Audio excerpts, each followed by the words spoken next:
Hello, I am a single woman in my 60s. Since childhood, I held on to the belief in a reciprocal philosophy, thinking that my hard work and dedication would be met with equal effort in return. This mindset extended to my relationships, where I believed treating others kindly would result in receiving kindness in return. Even after marriage, I continued to hold this belief, assuming that by being considerate to my husband, he would reciprocate. In today's world, women aren't expected to sacrifice as much. But during my era, societal expectations were different. I willingly made sacrifices for my husband and children, confident that my efforts would contribute to future happiness. However, my marriage and family life didn't unfold as expected. Despite my early mornings and diligent work for the family, complaints and mistakes overshadowed appreciation. At that time, no one mandated that I live this way.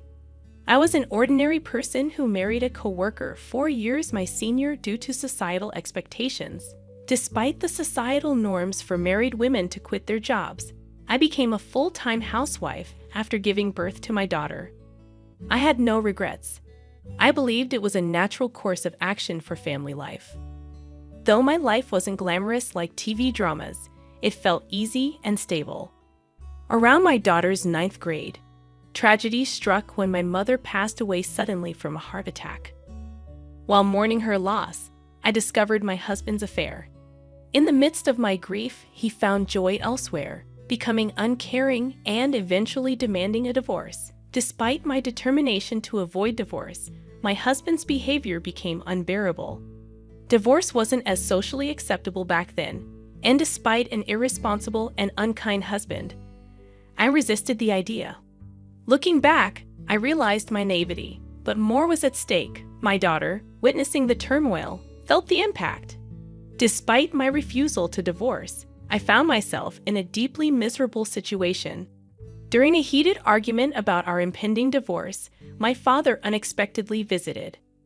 Witnessing the distress in our relationship, he offered me a place to live and encouraged me to leave my husband, taking my daughter with me. Having recently lost his wife and observed his daughter in an unhappy marriage, my father convinced me that persisting in such a difficult situation was futile. Feeling the weight of his concern, I yielded to my husband's request for a divorce. In return, my husband provided me with $3,000 in cash. With my father's support, I secured a 2-bedroom townhouse to live in with my daughter, starting anew.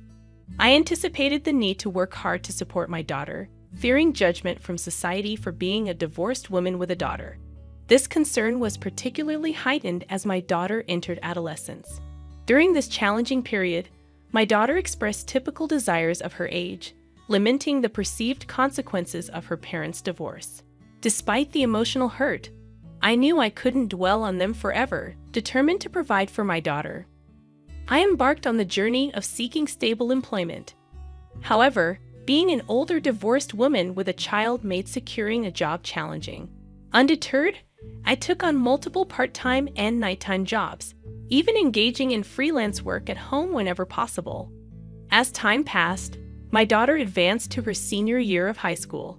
Despite financial constraints, she excelled academically, finding her own way to thrive. Motivated by my desire to ensure her future, I secured a job at a 24-hour restaurant, working 12-hour shifts. 2/3 of my earnings were diligently saved for her college tuition. Despite facing judgment and gossip, especially from some married men who viewed me as an easy target, I persevered for the sake of my daughter. The sacrifices were numerous, but my goal was to provide her with opportunities I never had. As she approached adulthood, I hoped she would understand the struggles I faced in raising her and making a living. Reflecting on these challenges, I realized that having a daughter made my situation both more arduous and meaningful. She became my anchor, giving me the strength to endure and persevere through life's challenges. I held on to the belief that, in the future, my grown daughter and I would share stories about the hardships we faced and take pride in our resilience. A year later, my daughter's outstanding performance in the SAT exams earned her admission to Harvard University, a moment of immense joy that made all the previous struggles worthwhile. As she embarked on her college journey, I felt a mix of pride and emptiness. Though I had managed to provide for her education and housing, the absence of her daily presence at home left a void. We maintained close contact through phone calls, and during the initial months of her independence, our bond deepened. Her newfound affection and connection were a source of comfort, and I cherished our evolving relationship. Despite the challenges, my daughter graduated from college without financial setbacks, fulfilling a dream we had worked hard to achieve. Anticipating that we could live together again, I was surprised when she secured a job at a defense corporation and chose to live independently. To support her, I took a bank loan and contributed to the down payment for a condo near her workplace. While I aged and embraced a more unassuming appearance, my daughter thrived as a fashionable career woman. Witnessing her success brought immense happiness, reinforcing the idea that my sacrifices had borne fruit. I found contentment in her achievements, understanding the sentiment of people who say they forget hunger in moments of joy. Despite the financial support throughout her college years, the prospect of her wedding became a new financial responsibility. People questioned why I continued to struggle when my daughter was capable of self-sufficiency. However, I was determined to contribute to her wedding expenses to prevent any condescension from her future in-laws. The belief that sacrificing for her happiness would bring joy to both of us fueled my resilience. On the other hand, as my daughter dated, I noticed a growing distance between us.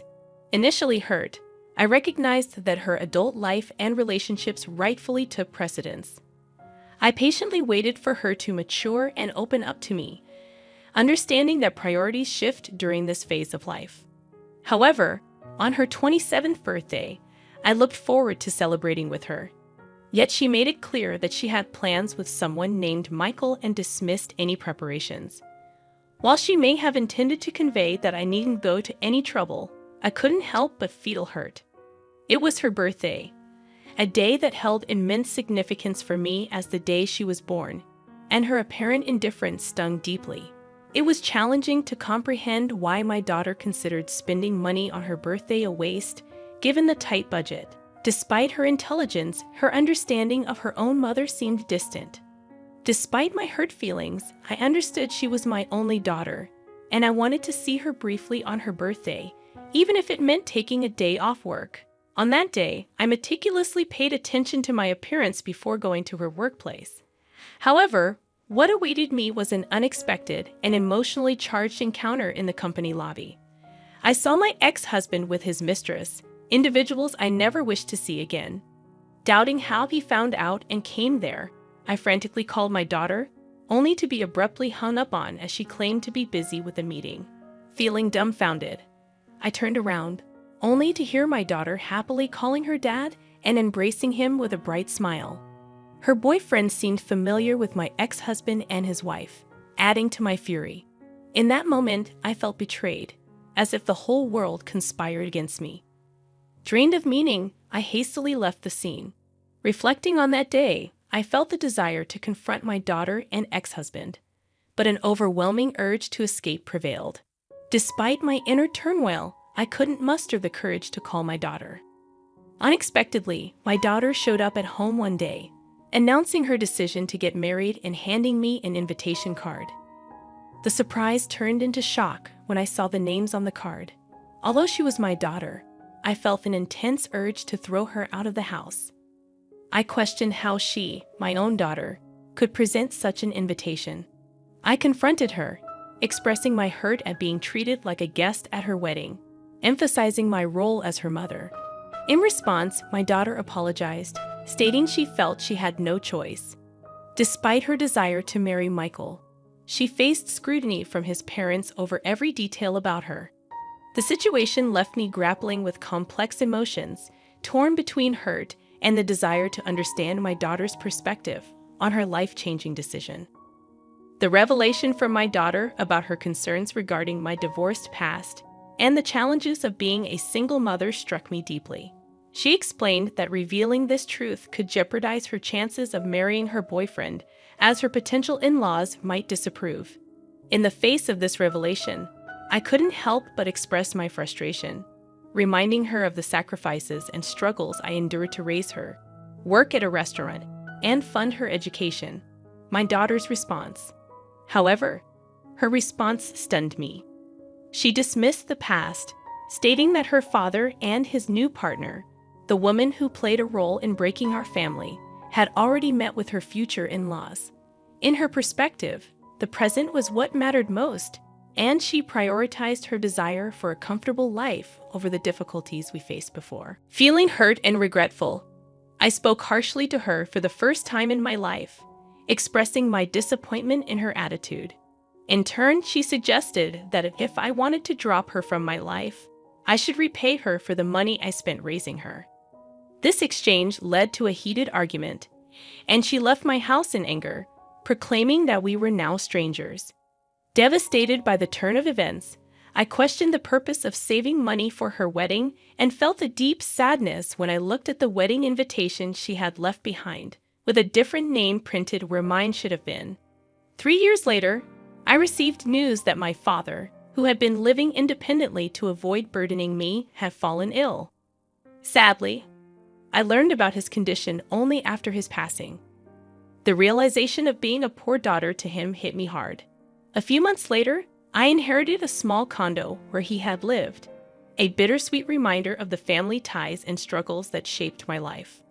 Upon realizing that I had money saved from my daughter's wedding in the savings account, I decided it was time to live for myself, even if it seemed somewhat late in life. I pondered the idea that in today's world, trusting only one child and sacrificing for them might not be the most fulfilling path. It was a realization that I should prioritize my own desires and needs before it became too late for me to enjoy life. As I contemplated this shift in perspective, a real estate broker and close friend from the restaurant where I worked suggested that I consider what I truly wanted to do. Despite societal expectations for women to sacrifice, I felt the desire to break free from that mold and live for myself. I harbored a feeling of regret and sorrow for the sacrifices I made over the years, and I yearned to pursue personal fulfillment. Inspired by my friend, I embarked on studying the real estate business and even delved into auction biddings. With some savings and money from selling my late father's condo, I seized the opportunity to take on a new challenge. In the surprising turn of events, I became a building owner overnight, residing in a prime location. 6 months later, after returning from a mountain climbing adventure, I found myself on the top floor of my building, now transformed into my home. Unexpectedly, someone knocked on my door, and I debated whether to pretend not to be home due to fatigue. However, curiosity prevailed, and I opened the door to find my pregnant daughter with a chubby-cheeked toddler in her arms. Tearful and distressed, she explained that she had been deceived by her husband, who turned violent and had affairs. Faced with impending childbirth and raising her young daughter, she sought refuge with me, despite my initial shock and the lingering hurt from our previous arguments. I couldn't turn my back on my daughter in need. She revealed that she had heard about my newfound success in real estate and wanted assistance. Despite the painful history between us, she pleaded for help, pointing out that she had a share in the money I had acquired from my wedding savings and inheritance. Caught between anger and compassion, I couldn't deny my daughter's plea for help. Despite her past actions, I recognized the vulnerability in her situation and knew that as a mother, I couldn't turn her away. The complexities of our relationship resurfaced, prompting me to grapple with the tangled emotions of love, disappointment, and the inevitability of family ties. I confronted her, saying, "I was the one who saved money for your education and your wedding, but you told me to get out of your life. Do I need to give you money now?" I only said that, but I didn't get any money back from you. It seems that in front of money, there is no use for the bond between a parent and a child. Now that you have money, you don't need a daughter, right? No matter what, I am still your daughter, so I have a right to your money too. I was once very proud of you, thinking that it was because of me that you were able to attend Harvard. But now I see that it was all in vain. I guess I was too busy making a living that I couldn't teach you to be a decent human being. I raised you as someone who is so selfish and can only think of yourself. I don't plan to give you one penny, so you can either go back to your husband or your wonderful father. You are too mean. Could you abandon your own daughter? Do you think other people would care for me at all? That wife already ran off with the money, and he has disappeared trying to look for her. If you abandon me, I'll become an orphan. Now I have a child and I'm pregnant, so how could you be so mean to me? Would you be happy if I died like that? When she screamed at me, I couldn't put up with her any longer, so I took out all the money I had in my wallet and threw it at her. Since you are acting so pathetic, I'll give you that. However, never come back to my house because I won't let you in. There's something that I learned in the meantime, just that your life is important. Now my life is important. You cannot put me in and out of your life at your whim. I coldly let my daughter and her child out of my house. Of course, I would not feel good about it since she was my daughter after all. However, I couldn't accept her because she still was as selfish as before. And I couldn't bury the past. However, I felt sorry for my little granddaughter, who was innocent and got kicked out together with her mom. After that, my daughter was too proud and never came to see me again. To be honest, I knew that she was such a daughter. So, has she repented for her past acts and begged me for forgiveness out of a quest? Pretending I was reluctant, but would have found ways to punish her wayward husband. But I was so disappointed that if she erased me from her life to marry her husband, she should have lived happily. Why did my husband and my daughter turn out that way, even though I lived a hard life? Now I see that the only person who is living a life the way I want to is only me alone. Thus, if anyone is living a life like I did on behalf of others, I want to say this one thing for sure. No matter how strong your relationship is with another person, be sure to take care of your life first. Even if everyone in this world betrays you, you will not betray yourself. In the end, happiness is not what you do for others, but what you do for yourself. I want to give that message through my story here. Even though it may seem like a life that's only felt half, I plan to try to fill that remaining half from now on for complete happiness. Thank you for listening to my story. I hope all goes well for you today, and good fortune will be with you. Please cheer for me and write your comments of wisdom in the comment section. Pressing like and subscribing is a big help to me. Have a wonderful day, everyone.